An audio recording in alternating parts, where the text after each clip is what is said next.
Hey everybody, welcome back to the Dungeon Dive, and this is going to be my review for Dungeon Degenerates, The Hand of Doom. And it's also going to kind of be a long and rambling thing.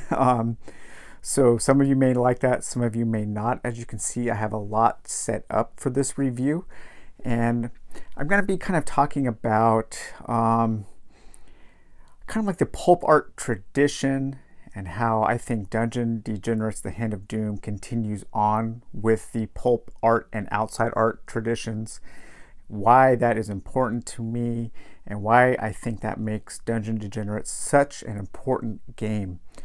There's a lot going on in this game, both artistically and mechanically, and so I want to touch upon that kind of stuff. And I think overall this is going to kind of be a video about my mission statement with or for Dungeon Dive, what I wish to accomplish with this channel, and the kind of things that are important to me. I want to, with the Dungeon Dive, I want to foster perhaps a different kind of conversation about board games than maybe most other channels do. So I realized that a lot of people, too many people, the most important thing about a board game are its mechanisms and how those things foster play. And while I do admit that a game's rules and its mechanisms are very important, because without a set of rules, without mechanisms, you just have a game of imagination, a game of make-believe, where you can do whatever you want.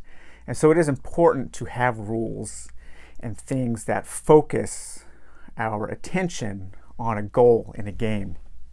However, to me, those things are not as important as the other aspects of the games that I enjoy.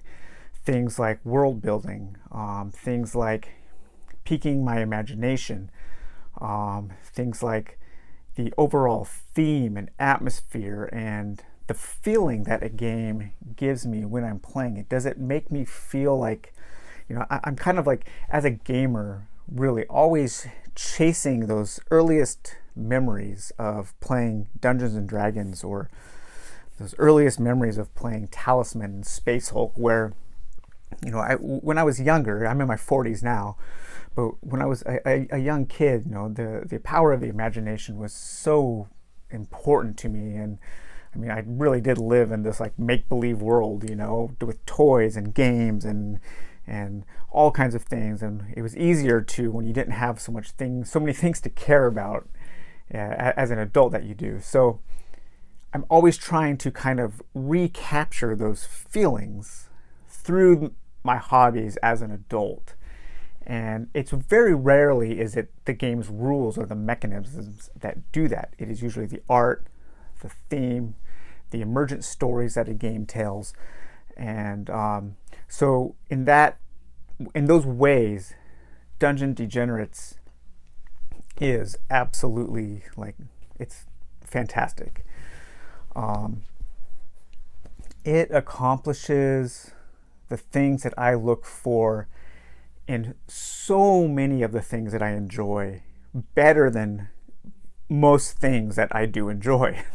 That was a kind of a convoluted way to say that I think this game is the epitome of everything that I look for in all of the things I enjoy, whether it be reading, collecting, art, video games, fiction, even like tangentially music related. So I'm going to kind of talk about a lot of different things in kind of a roundabout way to show why this game is I think so important to me, and so important, I think, maybe to a certain segment of gamer, and maybe not so much to others. All reviews are entirely subjective.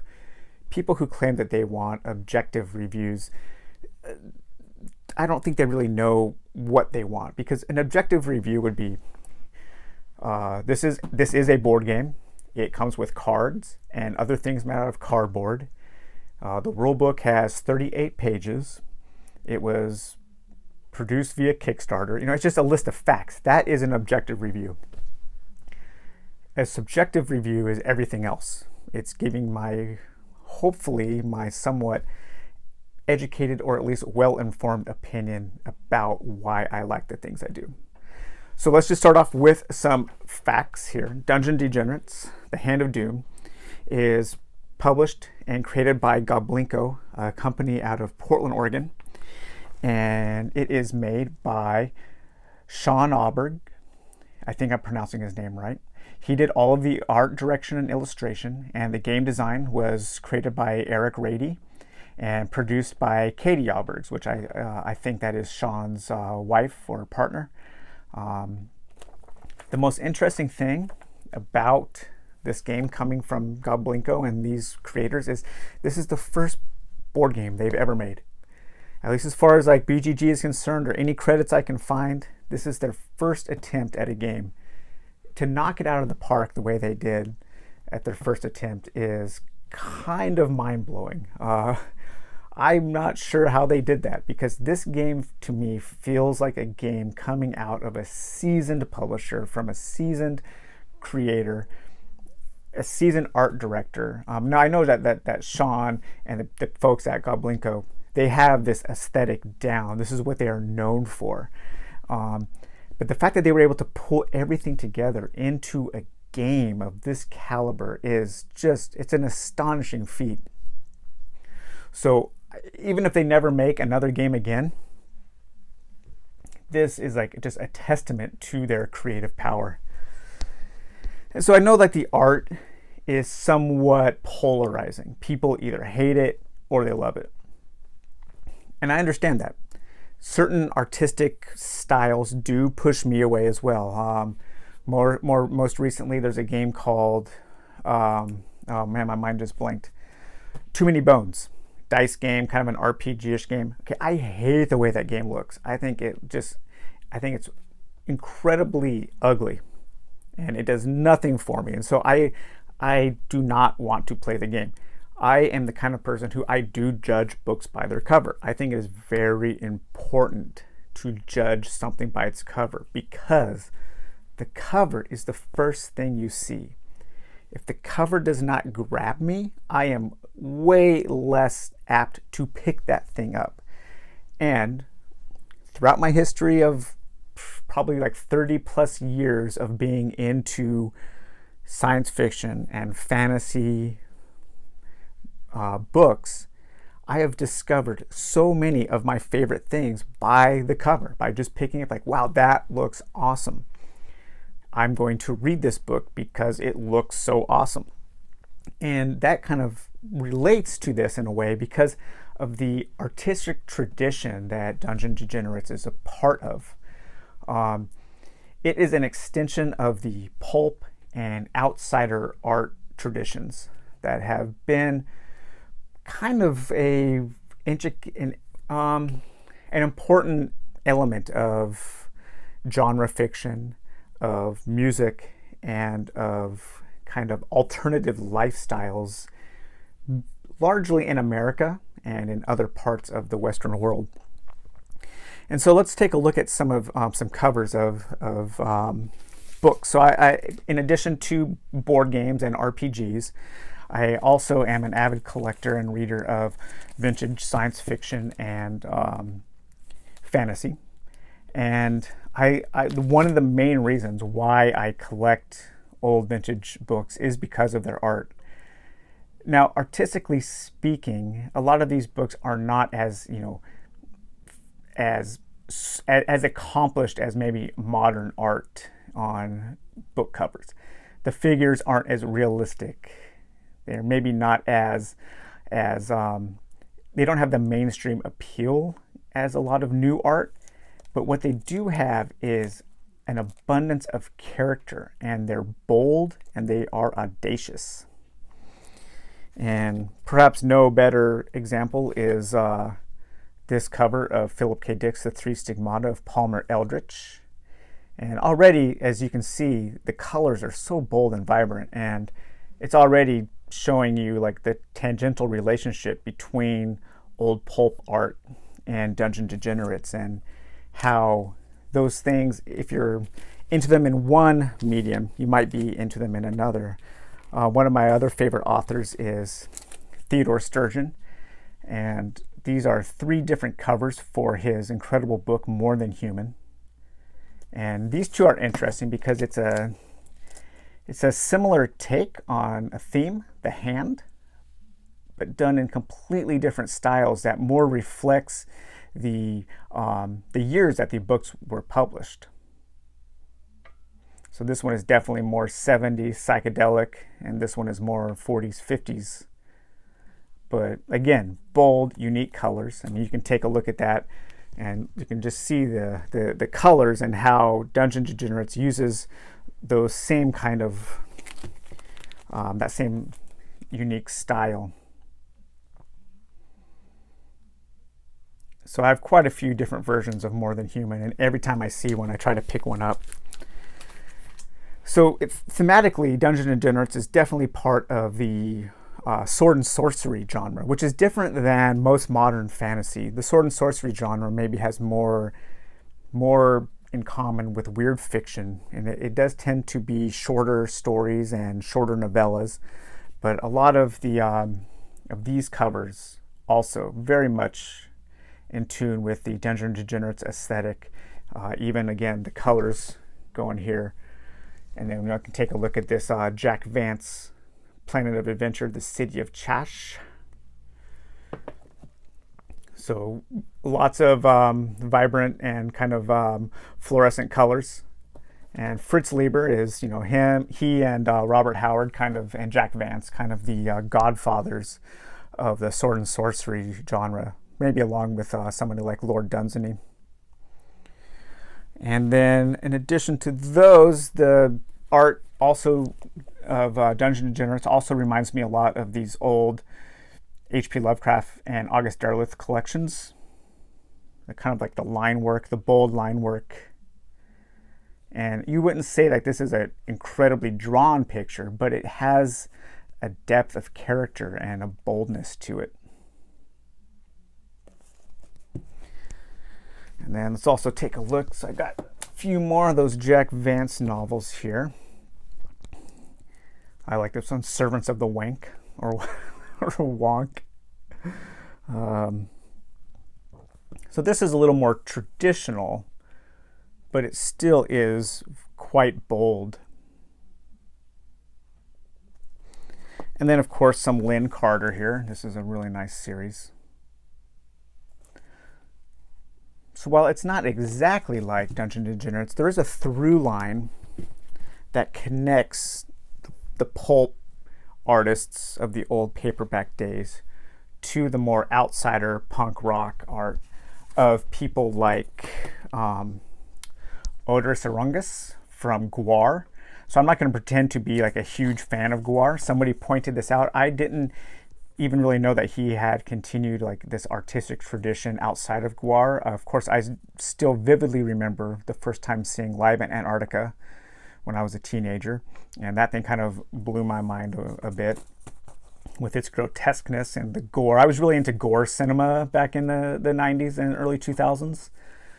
And but yeah, his art is definitely very similar to this kind of this outsider tradition that was largely, I think, of course, you got Ratfink, very early days. And then you have, of course, Ralph Bakshi's Wizards, which I will never forget seeing that for the first time. I had my grandma rent it for me from the video store. He said, "Hey, this is a cartoon." Little did I know. I knew it was rated R, but she didn't know. And that was kind of an eye-opening experience, seeing something like that when I was in 4th or 5th grade. And then, of course, we have Gilbert Shelton with Wonder Warthog and the Fabulous Furry Freak Brothers. So if you've seen the videos of Dungeon Degenerates, you can totally tell the art style, the tradition that Sean Auberg was working in. And I think the closest in modern times that we have is, of course, Gary Chalk. Gary Chalk is definitely an inspiration. So here's a sun that Sean Auberg drew for the Dungeon Degenerates tarot deck that's coming out. And for those of you familiar with Gary Chalk, you can definitely tell that this is a Chalk-esque looking sun, if there ever was one. And then I think I've shown this before, but the art of Lone Wolf. And I have just one flagged in here that you can tell the tradition that even Gary Chalk was working in. Very bold, dark lines. Again, like the figures may not be especially realistic or even proportioned right or anything like that, but there is a definite boldness to the work that you don't see in a lot of modern board games. And this is from, the Lone Wolf game book series. And then also in more of the comic book realms, you have Chester Brown. Now this isn't exactly a pulp style, but he's very much an outsider artist. Now, as I flip through this book, you may see some things that are a little bit might be offensive to some people. So this is very much an adult comic. It deals with some very bizarre situations and characters and kind of body horror and weird sexual things. But again, his art, there's you're not looking at like Jim Lee or any of like the famous Marvel or Image artists or DC artists with their realistic, somewhat realistic depictions of the human form, at least. But there is a grotesqueness to this that I think transfers over to the Hand of Doom, Dungeon Degenerates. And then perhaps one of the greatest of all of the pulp artists was Lee Brown Coy. And he did a lot of work with the Arkham House series of book series, probably the most important publisher of weird fiction. And they did a ton of work with all of the guys like H.P. Lovecraft and August Derleth and Clark Ashton Smith, Manly Wade Wellman, who's Coy, I know, did the cover for the first collection of the Silver John stories. But his art is very, very cool. Lots of really interesting line work and dark, bold lines and shadows. And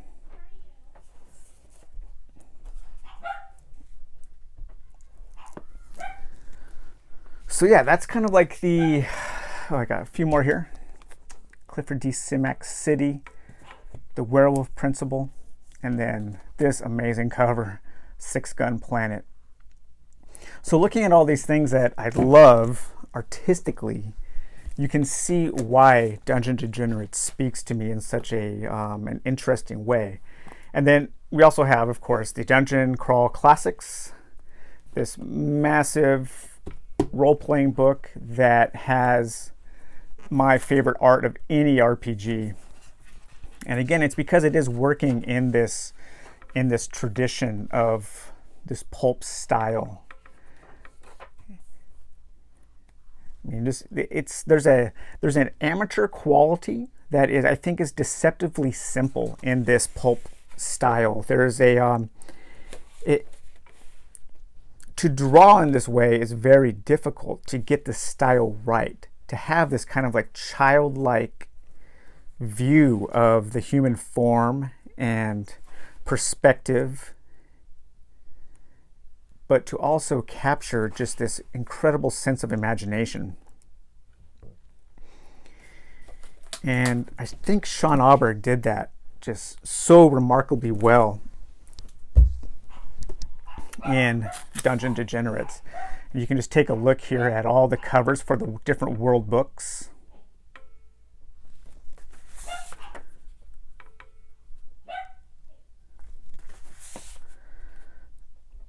There is a lot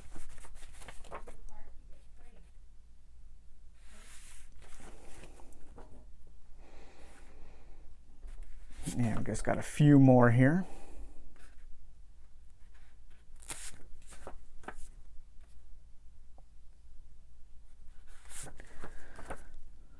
So I read quite a few of these little passages from them during my playthrough. So now let's get to the game. So I think what's most interesting about this game is how well it creates its world and what it does with that world. There's a ton of player agency in the game, and a lot of that has to do with this, with the mission book and the campaign that is set up. Because unlike other games where you might have a few branching paths, in this game there are so many different ways to go through the campaign. And depending on what you do, you may not ever see like the same series of missions. I'm not even sure what the longest route is. I think there's a route that is maybe only 2 scenarios long, but then there might be a route that is maybe up to 6 or 8.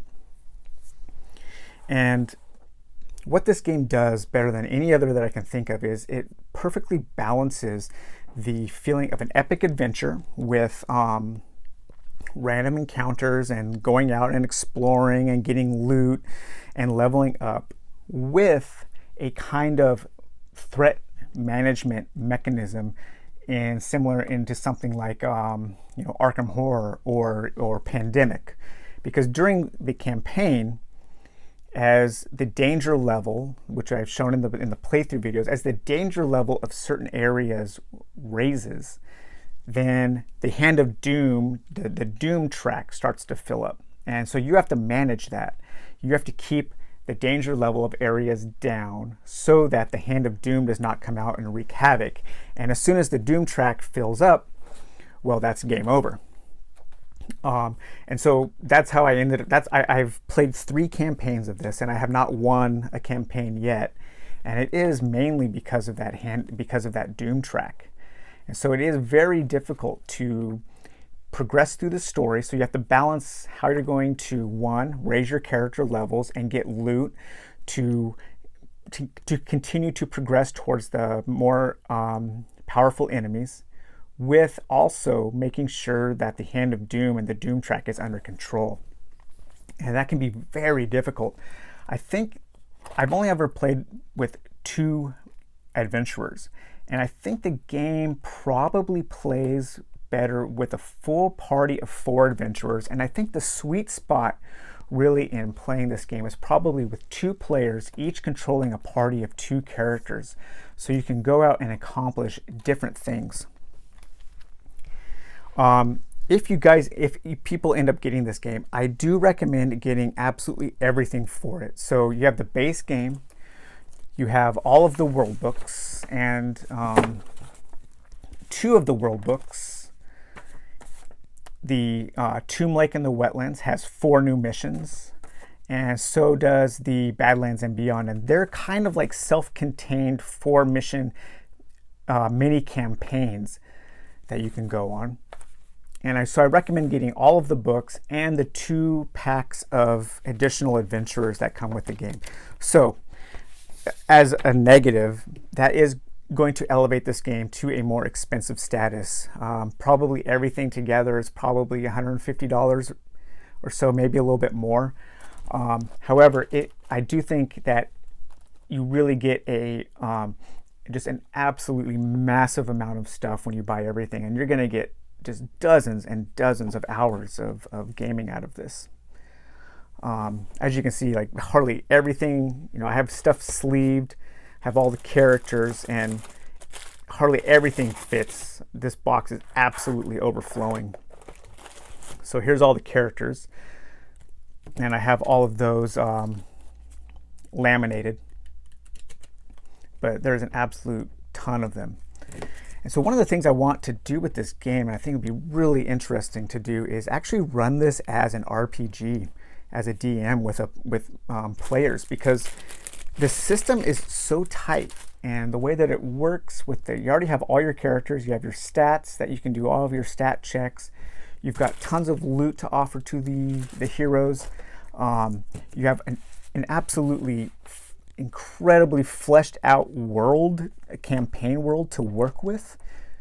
And then you have encounter cards and monster cards. You have a great overland map that you can send the heroes out on adventures. And so I really do think this would be a fantastic game to run as an RPG, as a more traditional role-playing game. So I do want to actually think of a way to do that. Because this game works on 2 levels so expertly well. It works on the one level that I'm more interested in, which is theme, story, atmosphere, and feeling. But then the mechanics are also incredibly sound. The dice rolling mechanic, where you roll 2 dice, you have to roll under your stat, and then your success is the highest of those 2 die, is really unique. I can't think of another game that uses it. I'm sure there is, because nothing is actually new ever, right? But I don't know of another board game that uses that kind of dice mechanism, and I really like it. In addition to all of that, you have the way that your characters can, you have their backstories, you have their skills and their weaknesses, and how you can upgrade your skill, and how you can really make your character the kind of character you want to use, and the way that all of the keywords interact. So you have this entire list of interesting monster abilities that you could use as a GM to make some absolutely deadly encounters. And I think that you could almost sell this as a RPG in a box, a cardboard-based RPG, not completely unlike Fantasy Flight's, what was it, the 4th or the 3rd edition of Warhammer Quest role-playing, or Warhammer Fantasy Roleplay. So that's kind of my overview review of Dungeon Degenerates. I don't have a lot more to say about the game that I haven't already said a dozen times in a dozen different ways. I love this game. It's in my top 5 now. It's probably going to work its way even higher. And then what I really wanted to do, I think I mentioned earlier the mission statement of the Dungeon Dive, and how I want to focus on fostering a different kind of discussion than a lot of board game channels and websites do. And that's kind of why I took so much time going through this stack of vintage fiction, and just showing the covers and talking a little bit about the artistic traditions of the pulp artists and the outside artists. There's a lot more to board games than just the mechanisms, than just the rules, and just winning or losing the game. There are more important things, I think, that we as gamers can talk about. At least maybe some of us care about to talk about. There is artistic traditions we can discuss. There are artists we can discuss. There is music. I haven't even talked about, where I've already mentioned Gwar a little bit, or Voivod, Hawkwind, any of that kind of punk metal, progressive metal, fantasy metal. There are so many things that we can talk about that I think are more important and more conducive to having interesting conversations about this hobby that we love. And that's what I want to do. That I want to have interesting conversations with people. And I don't always, or rarely do I get that when there's just a talk about, how a rule works or something mechanically related. And usually the more interesting discussions come about when you look at a game and you evaluate how it fits in with other hobbies, with other traditions, with other mediums and artistic expressions. So I'm hoping that we can do that on the Dungeon Dive. I'm hoping that, and I know it's going to take some work on my part to kind of to foster that and to focus on the things that hopefully encourage that kind of discussion. So maybe some people won't like that. Maybe some people think, I don't even know if I should actually call this a review of the game, because I hardly even talked about the game at all. But that is how I typically approach the things, especially the things that I love. The things that I don't like, such as, my City of Kings review, was very much focused on the game, because it was easy to say, okay, these are the mechanisms I don't like. The things that prevent me from getting into the game are typically mechanisms. So, because that game has great theme, great art, but there was something about it that prevented me from enjoying those aspects. Whereas the mechanisms for Hand of Doom or Dungeon Degenerates are very solid, and they encourage me as a player to get into the game's world. And so that marriage between form and function, I think, is incredibly important, and not enough games get that right. Okay, Dungeon Degenerates gets that right. It gets it more right than really any other game I can think of.